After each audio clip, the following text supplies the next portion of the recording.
On a final matter, here's a quote. I think the $33 trillion price tag for Medicare for all is a little scary. That came, Madam President, from a Democratic member of Congress who happens to sit in a leadership role. She sounds worried, and I don't blame her.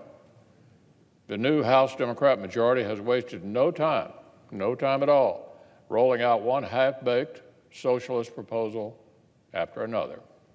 Apparently, the remarkable job growth, wage growth, and new opportunities pouring into communities across America have failed to persuade my Democratic friends of a simple reality: that things go pretty well when government gets its foot off the brake and lets American families live their lives without oppressive supervision from Washington Democrats. Apparently, that's just inconceivable, because the outlandish government-driven proposals to take over one economic sector after another continue to roll in. We've all heard about the Green New Deal, the far left's master plan to hurt America's energy independence, disrupt millions of workers' livelihoods, and put entire industries out of business, and let Washington regulators redesign every building in America while letting China and other countries off the hooks. And that's just for starters, Madam President. And we've all heard about the price tag as estimated by one research outfit that's actually taken a shot at hanging some numbers on all the vague pie in the sky language. They calculated the total could exceed $90 trillion. But let's not lose sight of the other party-defining socialist pivot that many Democrats are rushing to embrace: Medicare for none. Yes, Madam President, Democrats have taken the pulse of the American people, and here's what they've decided. They've decided that American seniors want their Medicare hollowed out until the only thing left is the name. They've decided that middle-class families are eager to be kicked off their health insurance plans and forced into a one-size-fits-all government alternative. Oh, and they've decided that taxpayers up and down the income scale are clamoring, just clamoring, to send much more of their money to the IRS. No choices, no options, no alternatives, no more Medicare as we know it.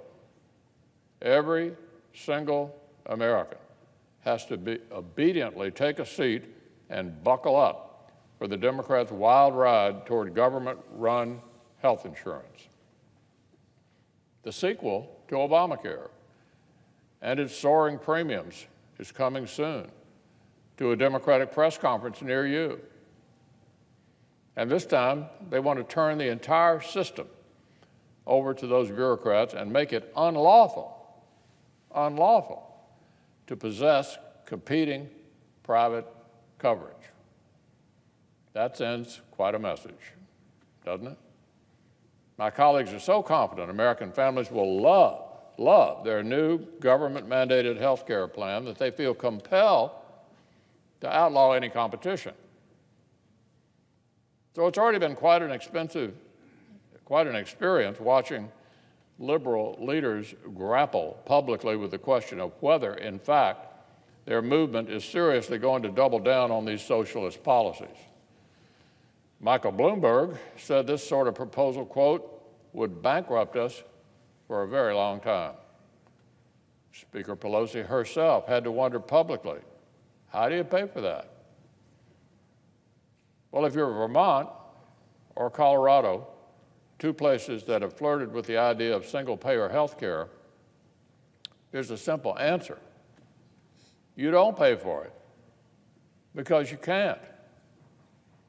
In 2014, when Vermont grappled with a proposal to implement a state-run single-payer system, the governor's office was forced to conclude from its own analysis that the cost of the program would nearly double state spending in its first year of implementation and could lead to $100 million deficits within 5 years. That was in Vermont.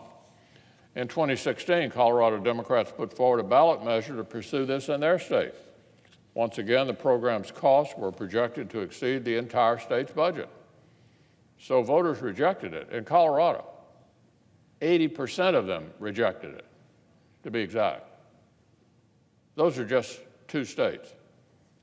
But this is exactly the kind of broken mathematics that Democrats are now hoping to force on our entire country. An estimated $32 trillion over the first 10 years at least. That's more than the government has laid out in the last 8 years combined on everything. On everything. Now, I'm sure we'll be advertised the same old left-wing talking points about millionaires and billionaires magically paying for all of it. How often have we heard that? As I've noted before, it's just not possible. There aren't enough millionaires or billionaires in the entire country to pay the tens of trillions of dollars this takeover would require.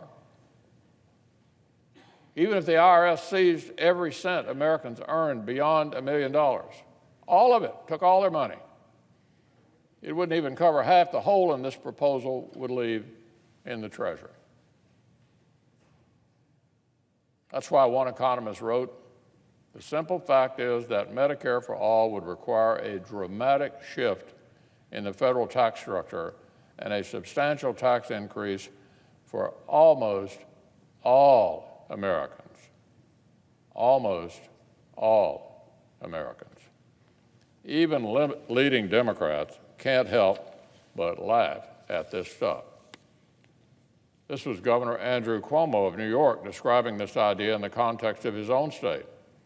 It's what he said, the Democratic governor of New York. "No sane person will pass it.